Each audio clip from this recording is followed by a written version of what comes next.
I haven't gotten a signal from you guys. Yep, it's 7. Oh, I have 7. It's 7 o'clock, time for our regular scheduled council meeting. Mike, will you call the roll, please? Collier-Wise. Here. Helwig. Here. Holland. Humphrey. Here. Price. Here. Sorensen. Here. Ward. Wilson. Here. Mayor Powell. Here. Student Representative Skunk. Would everyone please stand for the Pledge of Allegiance?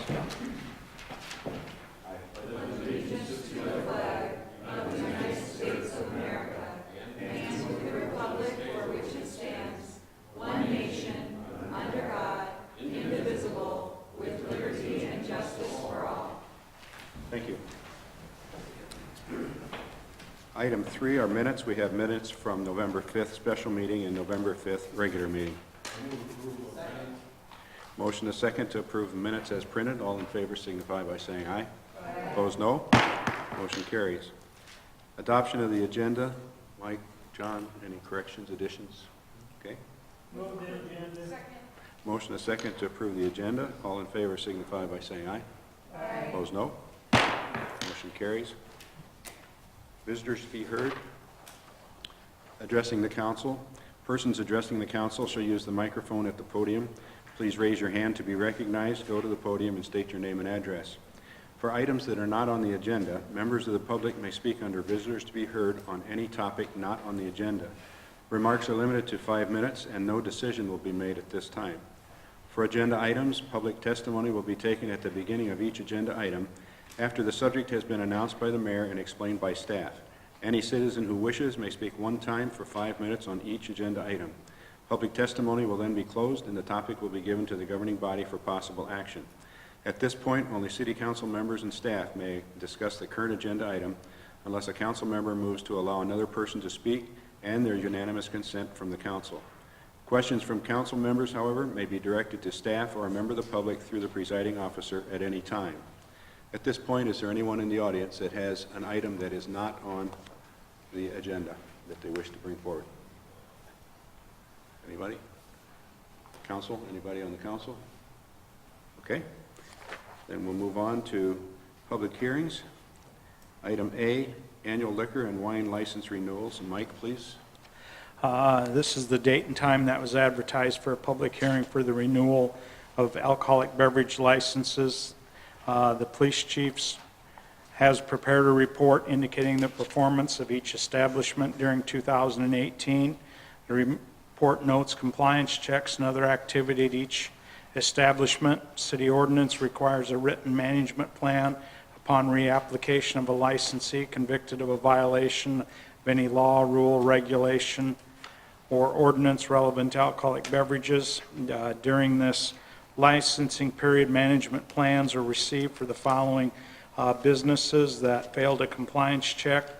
BB Street 2 for Carrie's Bar, Fraternal Order of the Eagles for the Eagles, Leo's Sports Bar and Grill for Leo's Lounge, Mexico Viejo for Mexico Viejo, Sunset Oil for Pump and Pack Casino. These management plans are included in your packet along with the police chief's report. The city council has the ability to renew licenses on basically 2 criteria: suitable person and suitable location. With respect to suitable person criteria, the city council can determine the applicant is not suitable moral character to renew the license. If an application is made to deny, the motion must state the reason behind the denial. It should be noted if a denial of a liquor license would mean a loss of a liquor license to the city, as we are currently over the number that is provided by state statute. Following input from the public hearing, the city council will be asked to make a decision on approval or denial of the renewal of the liquor and wine license, as well as the reissuance of the municipal package license. I've kind of broken down in maybe 2 actions. Old Lumber Company in May came to the city council and was approved for a site transfer of his liquor license to expand into 11 Court Street. At that time, the transfer was approved, contingent upon final inspection of the building official of the new location. The site expansion has not been completed as of this time, so it would be recommended that if that license would approved, it would include the contingency of the final inspection by the building official at 11 Court Street, and then the other would be the renewal of the remaining retail on-sale liquor license, off-sale wine license, municipal package license. Thank you, Mike. Anyone in the audience have any comments or questions for Mike? Council? Comments, questions?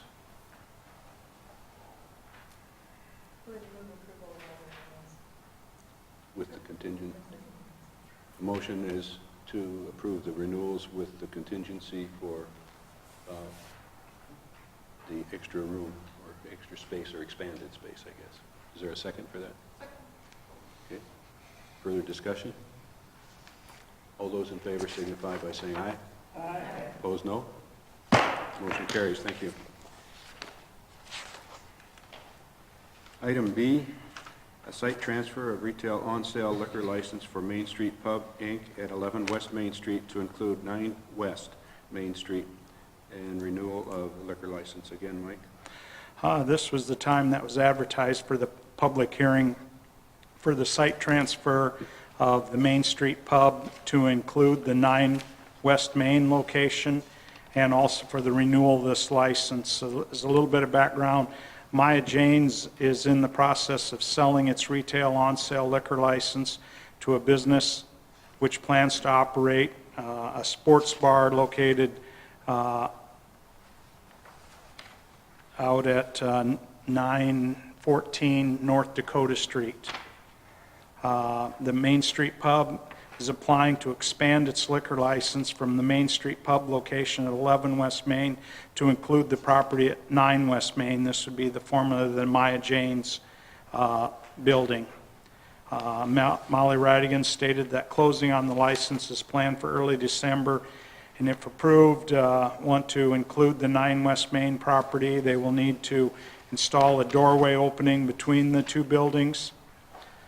So in essence, this request is made up of 2 applications. The first would be the site transfer to include moving into 9 West Main Street, and then the renewal of the on-sale liquor license for the Main Street Pub for both locations at 9 and 11 West Main Street.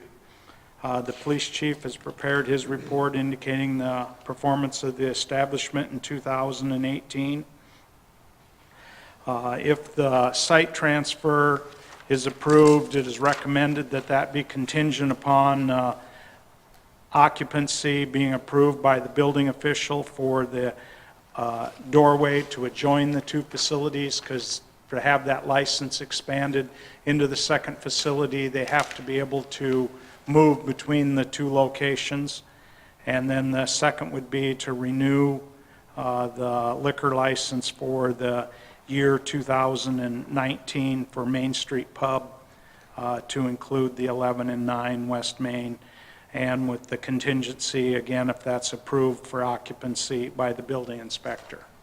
Do we have to take any action on the license going to another person?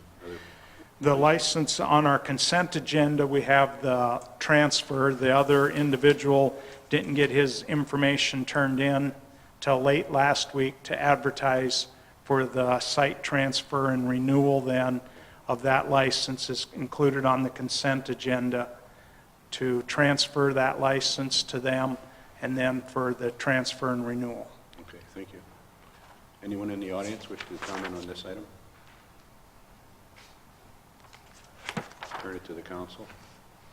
Tom? I just have a quick question. I was going to ask about code inspection from the remodeling and what. Does that also include a building permit? Is that necessary or not in this case? They probably have to header the opening. We want to make sure we look at that, so it would require a building permit. Okay, thank you. Other comments, questions? I move approval. Second. A motion and a second to approve the site transfer for both 9 and 11 then. Any further discussion? Those in favor signify by saying aye. Aye. Opposed, no. Motion carries. Thanks, Mike. Item C, a public hearing on the special assessment roll for sidewalk repairs in the southeast quadrant. And Jose, please. Thank you. The City Council approved a resolution for the work in the southeast quadrant of the city on the sidewalks. at their January 16, 2017 meeting. The work on this part of town has been completed, and the amendment assessment roll filed with the finance officer on October 29th, 2018. At the November 5th meeting, the council set today as a hearing date for the amended roll. After hearing the comments, the council may approve, equalize, amend, or reject assessment roll. Should be said that construction costs to be assessed is $9,616.20. With all that being said, administration recommends approving the assessment roll for the sidewalk repairs in the southeast quadrant of the city. Thanks, Jose. Is there anyone in the audience that wishes to comment on this item? Council? Motion is second to approve a special assessment roll for sidewalk repairs in the southeast quadrant. Those in favor signify by saying aye. Aye. Opposed, no. Motion carries. Thank you. Item D, public hearing for construction of concrete surfacing on Hawthorne Street from Anderson Street to the east side of the intersection of Harrison Street and Hawthorne Street. Again, Jose, please. Thank you.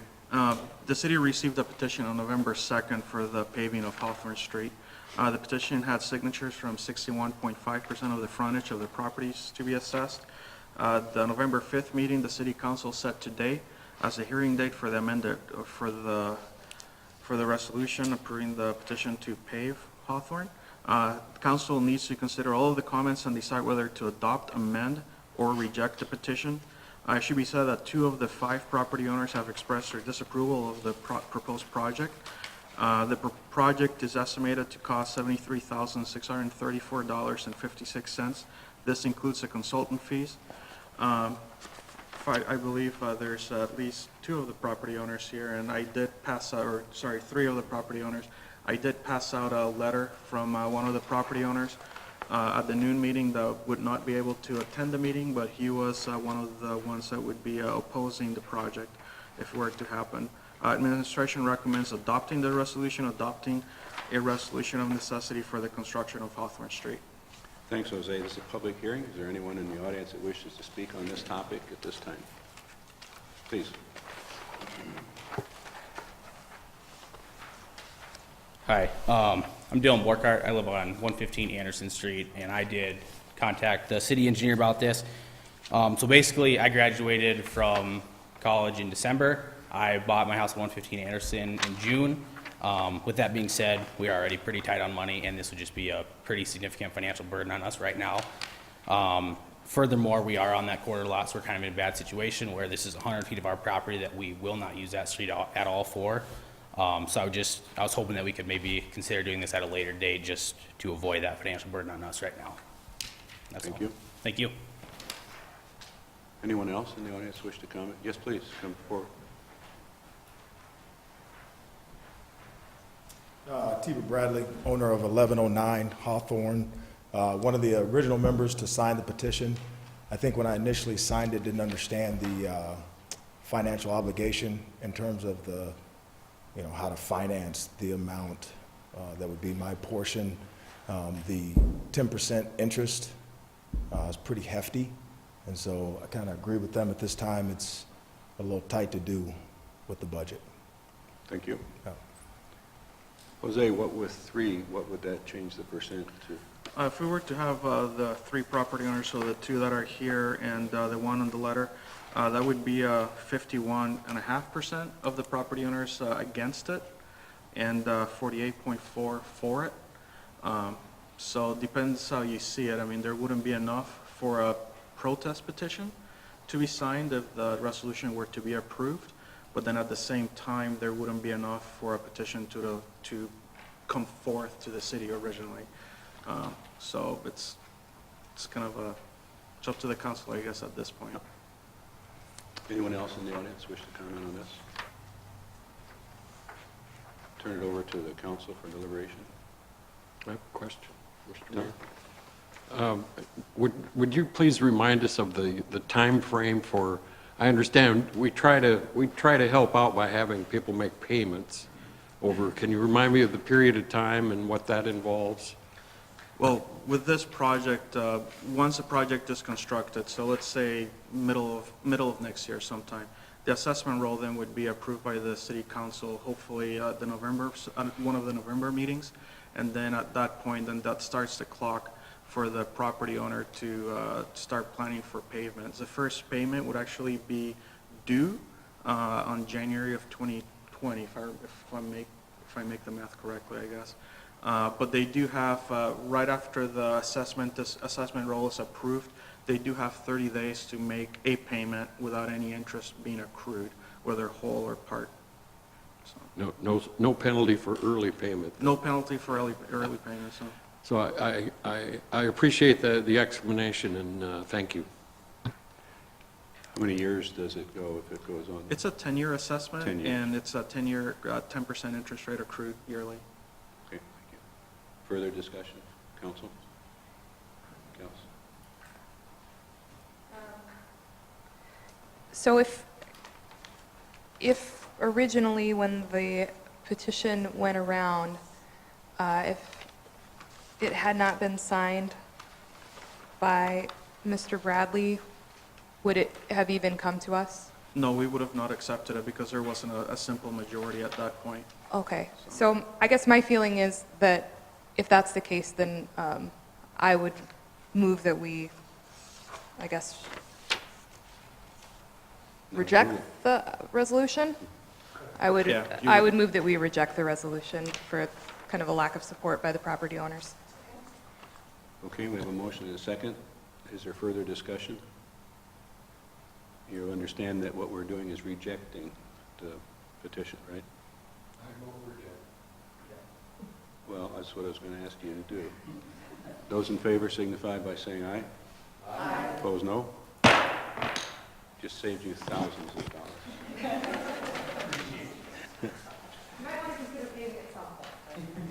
dollars. Okay, we have no old business tonight, so we'll turn to our new business. And John is going to quiz us on collective bargaining agreement with Fraternal Order of Police number 19 for City of Vermillion police officer and detective positions. John. Thank you. Excuse me. As was mentioned at the last meeting, we've been working with the Fraternal Order of Police, or FOP, Lodge number 19 over the course of this year. As background, we do have 3-year collective bargaining agreements, and our current agreement was expiring on December 31st of this year. And so we worked out a new proposal, and we did brief the council on that as part of the Labor and Finance Committee report at the last meeting. I'll just touch on a couple of items here. It is, again, a 3-year agreement, which would cover calendar 19, 20, and 21. There's a cost of living adjustment of 2.25% for 2019, 2.5% for 2020, and 2.5% for 2021. We made a couple other changes. Our shift differential currently right now is 75 cents an hour. That is for hours worked between 6 p.m. and 6 a.m. That would go to $1 per hour for those same hours effective January 1st of 2020. What they call a field training officer, and that's basically when we have new officers, and it's a very intensive hands-on training that experience and certain qualified officers can provide. They receive FTO training or FTO pay for that wage rate. Currently, for those hours when they perform that service, they receive an additional 5%. With this proposal, that would go to 6% in January of 2020 and 7% in January of 2021. We would also add a 12th pay step in 2020. Right now, there are 11 pay steps. One that you'll hear also later as we've been working with our unions is a proposal to add an additional floating holiday. This allows the employee to take a holiday that might meet a religious, personal, or interest that they have that way. And so this would add an additional floating holiday. We do have some stipulations there during their first year of employment, the number of floating holidays that they would receive. But for existing employees, would be 2 floating holidays. And then we had a couple other changes, grammar, I would say, with regard to the grievance procedures, some alignment between business days and calendar days, and increasing the maximum amount towards a gym membership, and then a union management cooperation committee that would be established. So all in all, I think it's a very good agreement, and I appreciate John Cole, one of our officers here in the audience, as the steward here locally that helped with that process, and we'd recommend approval of the agreement as presented. Thank you, John. Is there anyone in the audience that wishes to comment on this? Please. My name is John Coleman, the president of the Vermillion Police Officers Association for Illinois Police. I just want to say thank you to the council. Thank you for John Prescott and the Labor Committee that has negotiated this. I think that we've reached a pretty good, fair agreement between the Police Officers Association, the police officers that help protect your city, and just want to say thank you guys for your support. Thank you. Anyone else in the audience?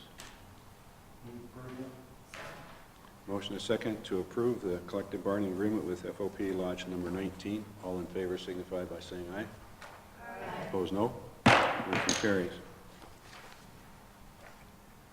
Next, we have a memorandum of understanding with Clay Union Electric regarding electrical service territory for lots 5 and 6, Block 2 of Lotuswood Addition. Property is at the corner of West Duke Street and Princeton Street. And John, please. Thank you. This was also an item that we had a report on at your last city council meeting as well. The Utilities Committee made a recommendation on this and reported about this. In essence, what we have is there's 2 lots at the northeast corner of Duke Street and Princeton Street. And if you look back over the service territory maps with the Public Utilities Commission, over time it's been in Clay Union Electric service territory, and it's currently in the city's electric service territory. The existing twin home and a Midco repeater that are there on that lot number 5 are already served by Clay Union Electric. Lot 6, as you may have noticed, there's a fence that's gone up and there's some work that would be taking place there. That's kind of what brought this item to light. And so we had some discussion with that. The Utilities Committee provided some direction, and we developed the attached memorandum of understanding. In essence, what it says is that both parties will work together so that lots 5 and 6 of Block 2 of Lotuswood Addition would be transferred to the Clay Union Electric service territory, and that in exchange for that, the city would not pay lost revenue payments on the next 2 lots in the Bliss Point Addition that have been annexed from the Clay Union service territory into the city. So that'd be, if you will, the compensation switch that we'd have there. So both the city attorney and the attorney for Clay Union Electric have reviewed this and found it acceptable. We'd recommend approval of the memorandum of understanding for the electric service territory switch between Clay Union Electric and the city of Vermillion for lots 5 and 6. Thank you, John. Is there anyone in the audience that wishes to comment on this item? Seeing none, turn it to the council. Move approval. A motion and a second to approve the MOU with Clay Union, I'm sorry. All in favor signify by saying aye. Aye. Opposed, no. Motion carries. Thank you. Item C, first reading of ordinance 1392 to amend Title 15, Chapter 150 Building Regulations, Section 150.02, to adopt and enact the 2018 International Building Code as modified by the City of Vermillion. And Farrell, please. As the mayor said, we're looking to adopt some new building codes. We're currently working with the 2012 version of the IBC, the International Building Code, the International Residential Code, the International Property Maintenance Code, and also the International Fire Code. And they are very similar, and they could be used as standalone documents, but we adopt them all because they work much better when they're combined together. We have looked through the codes. We've talked to people in the community about, our builders in the community about how they work, and honestly, we're pretty fortunate. No changes to our adoption are being proposed. We'll pretty much adopt the code as it comes. You'll look through here and you'll see that each one of these, as they're adopted, look almost identical. What we do is we put in the name of the jurisdiction, who's the responsible party for their enforcement. We add fees that are set by resolution here in Vermillion, things like that. That's the bulk of our changes to the code as we adopt it. But there are a few things that are unique to our community. In the code, we have a heating season, we've got wind loads and snow loads and things like that. The International Building Code, the one we're talking about right now, is used for multifamily apartments and commercial construction. This construction is primarily done and designed by engineers and architects. So we adopt the code almost entirely as it's written. Those people like to use it that way. We like to see it used that way. So when you look through this, if you have any, we did an underline and a line through to kind of help you understand what we're doing. You'll see that we didn't adopt the plumbing code. We don't adopt the electrical code. Both of those things are done by the state. They have their own permitting process and their own inspectors. When we look at buildings on our final inspection or even rough-in inspections, we make sure that their sticker is on the panel or near the water meter so we know they've been there. If you fail to get that sticker there, we will not give you a final occupancy for your structure. In the building code, there is not many other changes. You can see we've added the appeal section. We've done that in each one of these codes that you're going to look at tonight. We want the appeal to be the same for every I-code that we adopt. So we've taken the most lenient formula out of those codes, and we've applied it throughout. So this is the most time that's allowed for an appeal, and the best one for the consumer. We're proposing to stay just the way we are right now, that the city council would act as the Board of Appeals. So if there was ever an appeal of the decision of a building official or the fire marshal, whoever it might be, that appeal would come to you, acting as the Board of Appeals. Couple of things, there's an exception section. We don't require permits for siding and roofing. That's unique to Vermillion. We've made that decision quite a while ago. It's something you can look at, and if you decide we need to do that, we certainly could. Right now, we would exempt those. Sidewalks and driveways are exempted, but a permit is required from the city engineer. They want to make sure that those things are located correctly, but a construction permit really isn't required.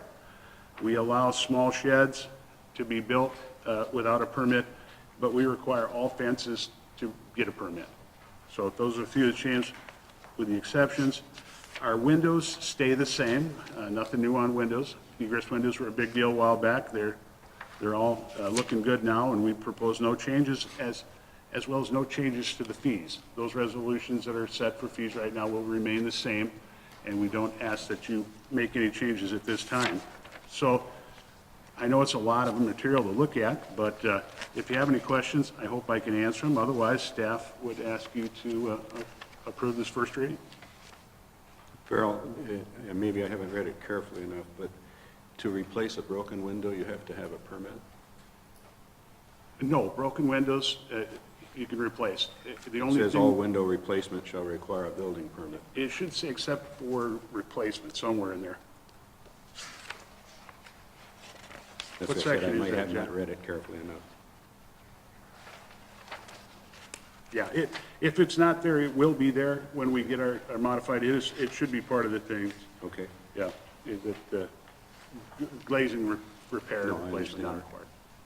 And you'll notice too that we exempted some sprinkler requirements at the end of this document. The state doesn't allow us to adopt sprinkler requirements for single-family dwellings, so we don't. And locally, we modified our sprinkler requirements that small apartments, 4 or less, don't require sprinklers. Everything else does require sprinklers. Okay. Are there any questions or comments from the audience? Turn it to council for comments or questions. Move approval. A motion and a second to approve first reading of ordinance 1392. All in favor signify by saying aye. Aye. Opposed, no. Motion carries. Item D, first reading of ordinance 1393 to amend Title 15, Chapter 150 Building Regulations, Section 150.03, to adopt and enact the 2018 International Residential Code as modified by the City of Vermillion. Again, Farrell, please. Again, this looks exactly like the one you've seen before, because most of the section numbers are even the same. But this regulates the construction of 1- and 2-family dwellings and townhomes. So what happens by adopting this is we don't have the really strict standards that are in the building code. The building code, again, assumes that you're going to use architects and engineers. And although many of those professionals are involved in 1- and 2-family construction, it's not required. And so I think all our sections are just about the same. Just to hit a couple things that are different in this one, we allow, we have an exception for sheetrocking a unfinished basement ceiling. That we allow that locally. We think that it's kind of, we talked to the fire people, they don't think there's enough of a gain in fire-resistant construction to outweigh the cost of pulling down a sheetrock ceiling to finish your basement. So we've got hardwired smoke alarms in all our new housing. If you build one without a finished basement, we don't require you to sheetrock that ceiling. We'll let you do it on your own, which many homeowners choose to do. And that, when they do that finish work, we tell them to go ahead and sheetrock the ceiling then. Other than that, not a whole lot of modification again in the 1- and 2-family dwellings. We have worked with the contractors on this as well, and they will not need to change anything they're doing right now. The home they're building this year under the 2012 code will look exactly like the home they're going to build in 2018 under this code. So again, we ask that you look at this and adopt the code. Comments or questions? Council? Yes. I have a question first. This question is really for Mike. It says on delinquent accounts that there's a new addition to allow the city to refuse to provide city services and permits if you have unpaid or outstanding bills. I would assume that similar to these payment plans that we were talking about earlier would not be included in that. It would be if you are not up to date on your payment. Would be if you're delinquent Okay, on your accounts. okay, We try to look for them working with the building official. okay. So it's not if you have continuous bills that you are making payments on, only if you're delinquent on them. Yeah, if you're found to be delinquent on your account, we'd ask that them accounts be brought current to go forward. Okay, just making sure. Thanks. Thanks. Further comments or questions?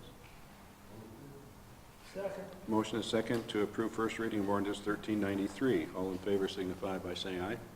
Aye. Opposed, no. Motion carries. Thank you. While he's here, let's go with first reading of ordinance 1394 to amend Title 15, Chapter 150, Building Regulations, Section 150.50, to adopt and enact the 2018 International Property Maintenance Code as modified by the City of Vermillion. Farrell. I do appreciate you all going through all these codes one at a time like this. Last time we adopted codes, we did them all in one big deal, and people were getting confused. They were picking requirements out of one code and applying it to the other, and they got a few numbers mixed up. So that's why we're doing it like this rather than under one big adoption. So thanks for your help on this. The International Property Maintenance Code deals with, of course, existing buildings and the maintenance of them. And this is the same code as we have in effect right now. It applies to all homes or structures in the city of Vermillion, so whether it's owner-occupied or a rental, we do apply it, although it's mostly applied through the rental housing program. They work with this every day. When they look at a rental house, they cite the requirements in this code and let people know if they need repairs or stuff based on this code. So it is identical to what we have adopted in the 2012 code. There's nothing here that we have to change or modify. The Board of Appeals, again, is the city council, and the same requirements are set out there. Boy, I can't even think of any highlights to give you. Windows are staying the same. We're not touching our rental housing code, so this is just a property maintenance code. It doesn't affect any other aspects of the rental housing code, and it does apply to every structure in town. And again, we'd ask, I guess, that you approve this ordinance. Council? Motion is second to approve the first reading of ordinance 1394. All in favor signify by saying aye. Aye. Opposed, no. Motion carries. Thanks, Bill. Item F, first reading of ordinance 1390 to amend Title 9, Chapter 92, Section 92.04, to adopt and enact the 2018 International Fire Code as modified by the City of Vermillion. And Matt, please. Thank you. Unlike Farrell, I can stand because I only have one and it's not nearly as long. Farrell pretty well covered everything as far as how the codes work. We work hand in hand with the building code. The only difference is the fire code is derived from NFPA standards. It's about a 50-book set library that is condensed into one book. This covers multifamily, commercial, basically every building in the city of Vermillion other than single-family housing. My changes, or our changes, are very similar to Farrell's. Just states the city of Vermillion is the jurisdiction. We don't appoint because the fire chief is not an appointed position, and we don't use the fire marshal because then I work under the fire chief and he can appoint whomever he needs to. Schedule of permits, the same. That's set by resolution. Got to have a permit before any work starts. What else we got here? Approval. Again, the fees are set by resolution. Don't need any changes to those. Appeals work the same as the building code. We essentially wiped out the appeals section in the fire code and wrote our own to suit the city of Vermillion. It, again, makes you, the council, the Board of Appeals. Fees, again, set by resolution. Violation penalties. Currently, we do not charge for inspections or violation penalties with the fire code, so we don't have to worry about that. Delinquent accounts. Again, I'm sure Mike is keeping tabs on accounts with the buildings in the city of Vermillion. Same with, go back to the sprinkler systems. We have the same as the building code because the state has their own sprinkler requirements, and we follow the state with that. And the last one is where you can have class 1 and 2 combustible liquids, which are very volatile, and we don't want those in the city of Vermillion, essentially. So we put them outside the city limits. Other than that, there's no big changes from 2012, just some numbering, no language, no interpretation. Okay. So, and staff recommends that we adopt a 2018 fire code. Thanks, Matt. Thank you. Turn to the council. Question? Matt, I think I asked Earl this sometime in the recent past. What is the process for when someone is found, a place is found in violation? I assume they get written notice, and then what's the timeline they have to fix it? Yeah, when I do an inspection, if there's a violation, dependent on the violation and the severity of the violation, if it's something that needs immediate repair or fixing, usually I will watch them fix it, or I'll give them 24 hours, 48 hours, and I'll come back. And that just gradually climbs as the severity lessens. I don't like to go over 90 days, but again, on the other side, I don't like to be a financial burden on the business owners, so. You give them a reasonable time? Yeah, with the, Thank you. depending on the, And thanks for your work on this, both of you. absolutely. Council? Motion is second to approve the first reading of ordinance 1390. All in favor signify by saying aye. Aye. Opposed, no. Motion carries. Thank you. Item G, first reading of ordinance 1389 to amend Title 11, Chapter 114, Sections 114.0 to 114.10, to add additional definitions and amend the regulations governing transportation network companies and vehicle for hire drivers. And James, please. Thank you, Mr. Mayor. In August 2017, the council enacted Ordinance 1358, which updated the city's taxi cab ordinance to include transportation network companies, also known as TNCs, and to kind of bring that ordinance kind of into the modern era. Since such time, interest in becoming a TNC driver in Vermillion has increased significantly. Over the past several months, the city has gone from 1 permitted driver to 5. And during the process of permitting the new drivers, it became apparent to staff that the city has one of the more restrictive ordinances in the state, which staff feels places a disproportionate amount of liability and responsibility on the city rather than on the TMC themselves. Ordinance 1358 requires all taxicab TNC applicants to undergo an annual physician's exam, a vehicle inspection, FBI and DCI fingerprint background checks. This process can be time-consuming, burdensome, costly, and at times redundant for the applicants and the drivers. At the direction of City Council, the staff has, I feel, fashioned an ordinance that balances kind of Vermillion's desire to have an ordinance that assures the safety of the public and is also reasonable and accommodating, because At the end of the day, it's about giving people options to get home safely. And I think that we've done that with proposed ordinance 1389. And it would, in fact, you'll see a breakdown of some of the changes that would be made. This new ordinance would require the TNC to conduct the initial and annual background check. It would require them to have a zero tolerance policy for drug and alcohol use when logged into the company's digital network, which is pursuant to state statute. It would have language requiring the driver to submit to a DCI fingerprint background check every third consecutive year of renewal. A requirement that an applicant must self-certify they've never been diagnosed with any sort of infirmity that prevents them from safely operating a vehicle.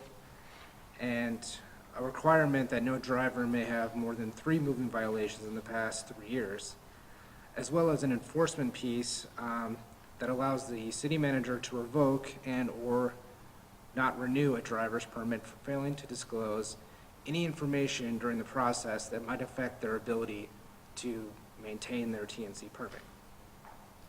Some things that we would be removing, the FBI fingerprint background check requirement, the physician's examination and statement requirement, the former requirement of no moving violations within 90 days of application, and some things that we would stay the same. Again, that balance of ensuring the safety of the public and providing a reasonable process is we would continue with our initial and annual certified mechanic inspection, and we would continue with the individual TNC driver permitting process, which involves collecting information that we're sharing with law enforcement agencies in the county, and we would continue charging a $25 permit fee. Also, the taxi cab business and driver licensing process would largely be unchanged, and the ordinance would be, in my opinion, a little more comprehensive by changing some of the language from just taxi cab or just TNCs to vehicle for hire, so that we can cover other sort of businesses that may want to operate in Vermillion, such as a limousine service, etc. So there's really no financial considerations for the city, just moving some language around, changing some policies, and we recommend adopting the first reading of 1389. I always have questions, by the way, Mr. Perry. And I understand you worked with the council on this, and thank you for all the work you did on it, because it seems to me you're minimizing the burden on the business and their people while keeping an eye on the safety of the public. Can you tell me or remind me, in case we talked about it earlier, as a licensing entity, what kind of liability does the city have on this sort of operation, if any? And maybe Mr. McCulloch answers that. I don't know. Sorry. Well, I would say from a liability standpoint, if we were to adopt this ordinance, it would be significantly less. Obviously, we are kind of the standalone governing body currently, including the background checks, everything of that nature. One piece that we did do a little research on that the council brought up that was a concern was the liability of drivers while they're carrying a passenger, and the insurance piece. Well, what if the driver has insurance that they've canceled? Are people safe when they're riding around in cars with these drivers? Well, by going through our process, we are making the determination that the driver has been approved to operate this, this affiliated driving business. And with the, for example, with the current company that operates in South Dakota, they have a pretty significant insurance piece. They actually carry 4 different insurance coverages for their drivers that cover all kinds of different situations. And they're large policies that, that are umbrella coverage that cover the passenger Okay. in essentially any You've done your due diligence on that aspect then, and I appreciate the explanation, and thank you very much.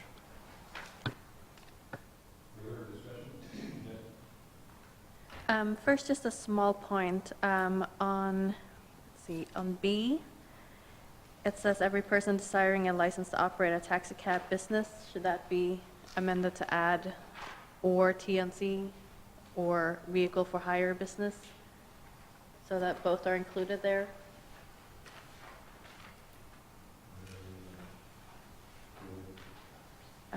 Let's see. Yeah, 11402, item B. Sure. I think when you get down to D, I think that that covers the TNC portion. That language in B is just kind of specific for if someone were to want to run a taxi cab operation. Okay. And then my bigger one, if you move along down to 11408, item B, number 2. So this is the one talking about the medical issues. So it says epilepsy, heart problems, and so on, or any other infirmity that could affect the ability to drive. Would this include certain, for example, prescription medication, or is that otherwise covered under item 6?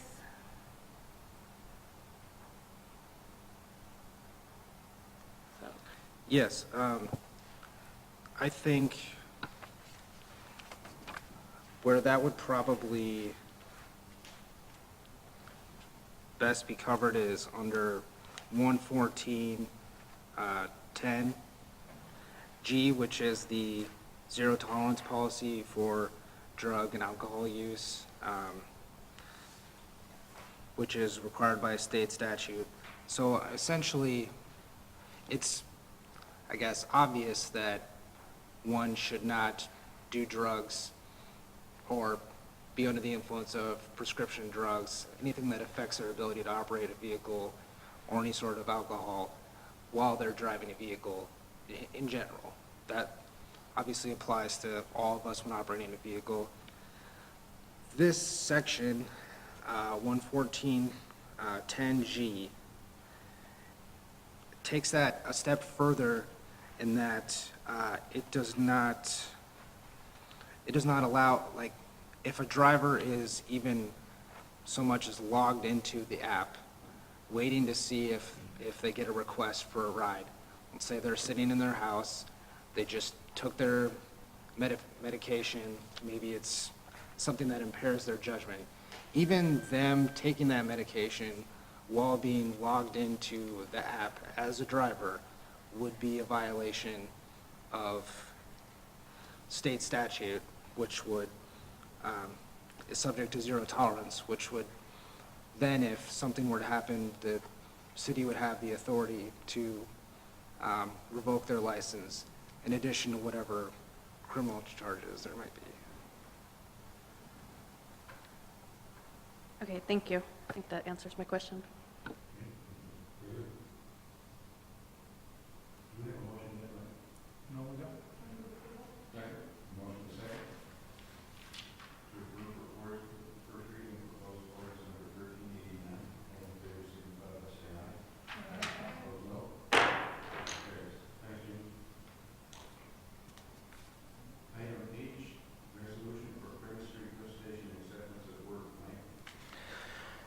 Well, the Prentice Street Lift Station and the related sewer main, downstream sewer main project that was started here in May of 2017 has been completed. Final payment is in with the list of bills tonight.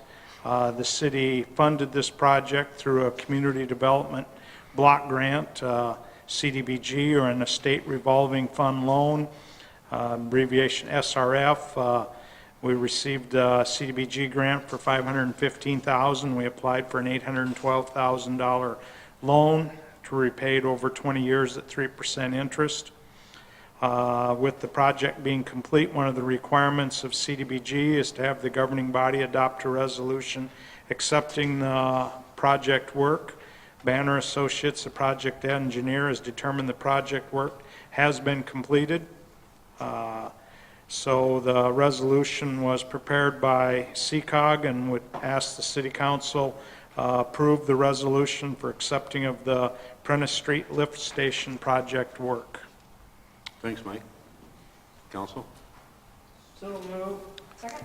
Motion and a second for the resolution for Prentice Street Lift Station project acceptance of work. All in favor signify by saying aye. Aye. Opposed, no. Motion carries. Item I, grant pre-application checklist for projects at Harold Davidson Field Airport. And Jose, oh, there he is. Thank you. The next project at the airport is based on the airport's capital improvement plan, would be the 2019 rehabilitation of the hangar taxi lanes.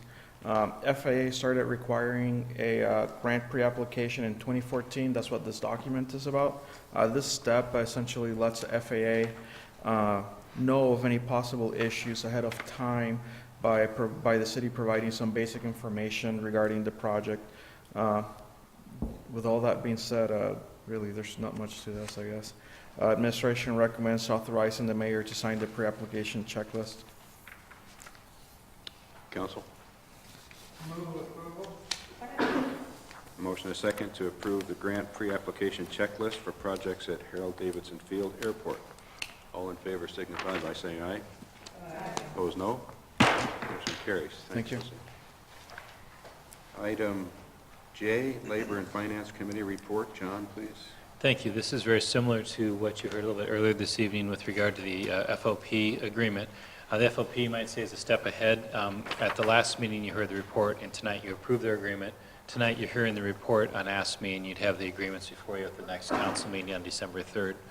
For background, we do have two AFSCME agreements. One AFSCME agreement covers our general employees, and the second AFSCME agreement covers our dispatchers, or those who answer 911 calls for us here in the community, in the city, and the county. So we've been working with AFSCME over the course of this year. We've received guidance from Labor and Finance Committee with regard to that discussion and what we might bring forward. I would just hit on a couple things. Similarities between the two agreements that you'll see next time is that the COLAs are the same as I mentioned earlier, 2.25% for 19, 2.5% for 2020, and 2.5% for 2021. They are both also 3-year agreements, and they both also do add that floating holiday that I discussed earlier. So that's going to be in both of the AFSCME agreements that way. The dispatchers, we do have a couple of things unique due to the 24/7 operation that they have. Their shift differential would go to $1, just as the police officers would be on January 1st of 2020 for those certified training officers. So when we have a dispatch opening, which we do right now, and they are doing training, there's special pay that they receive for those direct hours. In this regard, their pay would be 6% additional January of 2020 and 7% January of 2021. It is currently 5%. They're unique in that they do have two different pay scales. There is what's called the 12-step or schedule, and there's also the 15-step schedule.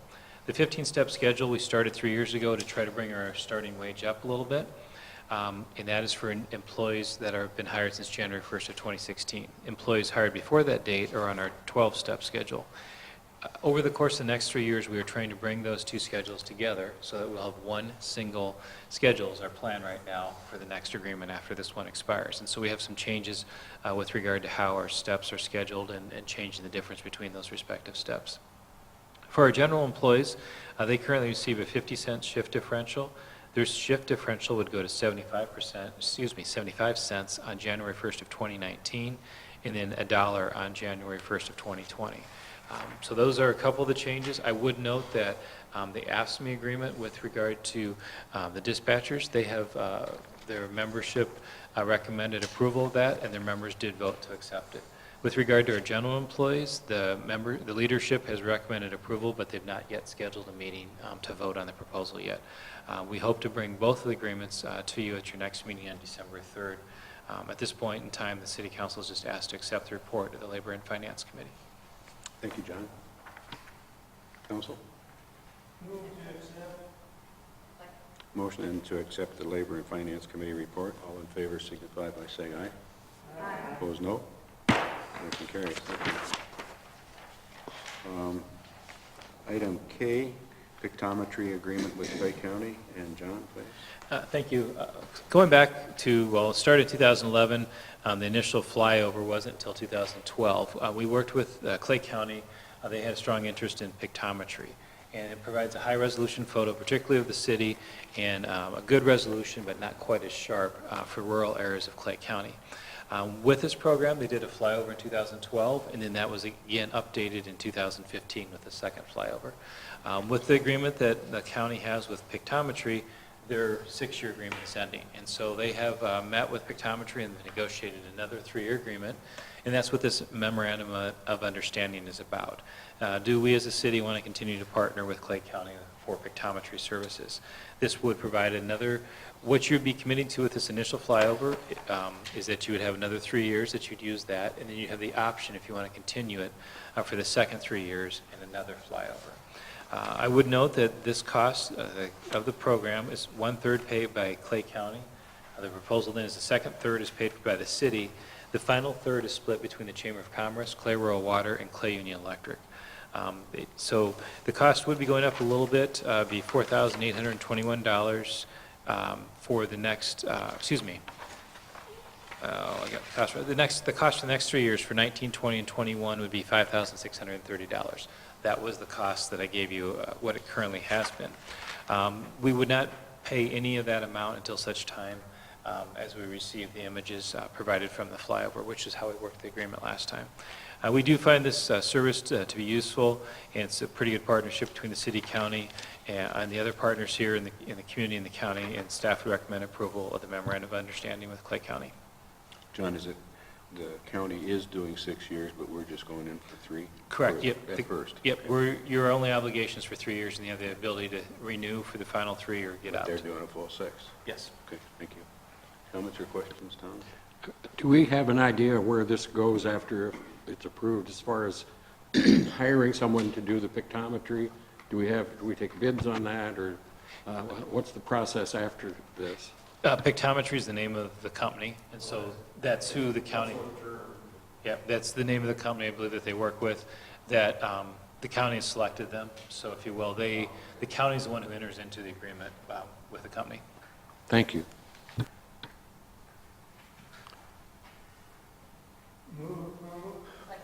Thank you.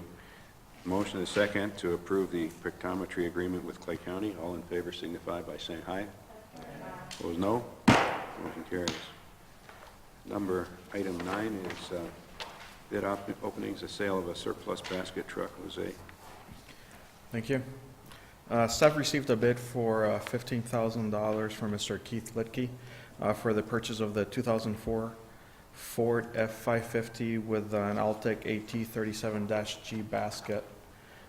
This is the price value of the piece of equipment. The revenue from the sale would go to the Equipment Replacement Fund. Administration recommends awarding the sale of the 2004 Ford F-550 with an Altec AT37-G basket to Mr. Keith Litke from Box Elder for $15,000. Thank you. Jose, council? Motion is second to approve the sale of surplus vehicle. All in favor signify by saying aye. Opposed, no. Motion carries. Thank you. Item 10, John, city manager's report, please. All right, several different items. Hopefully everyone's aware that Thursday is Thanksgiving. Just a reminder that city offices will be closed on Thursday and Friday this year, November 22nd, 23rd, for the Thanksgiving holiday. We will also keep the recycling center closed on that Saturday, the 24th as well. Our curbside recycling crews will not be doing the curbside runs on this Thursday or Friday, November 22nd or 23rd. And so we have worked out a system where they're going to have multiple crews out, and on Monday, November 26th, they're going to run both the November 22nd, Thursday, and the Friday, November 23rd routes. So Monday, there will be a whole lot of recycling picked up in the community. Since we have you in the holiday spirit, just a reminder that Main Street from Court through the west side of Radigan Platts, and also Market Street from Main Street south through Radigan Platts, that'll be closed on Thursday, November 29th from 5 to 7:30 p.m., and that is for the VCDC's Holiday Standstill Parade. We did have the replat of lots 4, 5, 6, and 7 of Block 6 in Bliss Point. Those were replatted into lots 4A, 5A, 5B, 6A, and 6B. That was one of those that administratively staff can do, but we do report that to the City Council for recording into the minutes. A couple of meetings coming up here. The Planning Commission will have a meeting on Monday, November 26th, and that's at 5:30 here in City Hall. The agenda item is consideration of the design of a stealth tower to be located at 105 Market Street. This was a new process the City Council adopted earlier this year. When we have a stealth tower, basically they go through a process. First step in the process is to have approval of that design, and then they would begin the conditional use permit process, as also telecommunications towers go through. So the design will be up for discussion next Monday, the 26th at 5:30 at the Planning Commission meeting. The City Council and the County Commission will have a joint meeting on Monday, December 3rd, and that's at 5:30 p.m. And this meeting will take place here in the City Council chambers, and there are 2 items on the agenda. One is the second reading of Ordinance 1391, and that was the ordinance the Council had first reading of a couple meetings ago, and that's to rezone 3 areas in our joint jurisdictional area from agricultural to rural residential. And the second item on that joint meeting agenda is a variance. The variance request is based on the lot size, and that's for a parcel located just east of the city on the south side of East Main Street. That parcel is also within the joint jurisdictional area, so it goes before the 2 bodies to act on together for its second reading. And then at your seat tonight, there was a raffle request that did come in. Dakota Hospital Foundation is having their holiday decor auction tomorrow evening at the Munster University Center. I believe it starts at 5, and they are selling raffle tickets. It is $20 per arm span. So whatever your arm span is, the cost is $20, and you receive that number of tickets. I think you can rent Dave Herbster, but I'm not sure what the price is on that. But the price is gift baskets and holiday decor that's valued between $50 and $100. And the proceeds from this raffle go to the 3D mammography equipment that the Dakota Hospital Foundation is raising funds to help bring to our community. Thank you, John. Any comments or questions for our city manager? Seeing none, then we'll turn to Stump Mike on invoices payable. Shall we pay our bills? Motion is second to pay our bills. All in favor signify by saying aye. Aye. Opposed, no. Motion carries. Consensus agenda, we have 2 items. A, set a public hearing date of December 3, 2018 for the transfer of a retail on-sale liquor license from Maya Janes, Inc. to Brian Engelman for 914 North Dakota Street. And B, set a public hearing date of December 3, 2018 for renewal of retail on-sale liquor license for Brian Engelman for 914 North Dakota Street. Motion and second to approve the consensus agenda. All in favor signify by saying aye. Opposed, no. Motion carries. Motion to adjourn. All in favor signify by saying aye. Opposed, no. Motion carries. Thank you.